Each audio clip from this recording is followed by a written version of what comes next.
हरतालिकेचा उपवास हा हरतालिकेची उत्तर पूजा झाल्याशिवाय सोडायचा नसतो. काही ठिकाणी काही महिला ज्या आहेत त्या रात्री 12 नंतर हा जो उपवास आहे तो सोडतात, पण हे पूर्णपणे चुकीचे आहे.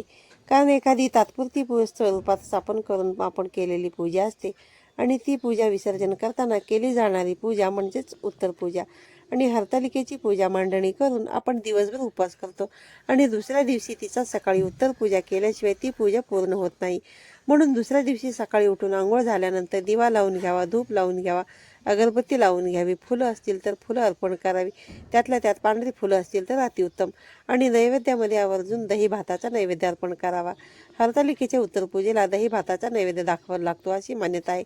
आपल्या उजव्या हातामध्ये आपल्याला अक्षता घ्यायच्या आहेत आणि आपले सौभाग्य अखंड राहो, वैवाहिक जीवनामध्ये सुख समृद्धी येवो म्हणून तुम्हाला प्रार्थना करायची आहे आणि अक्षता अर्पण करायची आहे. त्यानंतर ही उत्तर पूजा जी आहे ती काढून घ्यायची आहे आणि त्यानंतर तुम्हाला उपवास सोडायचा आहे.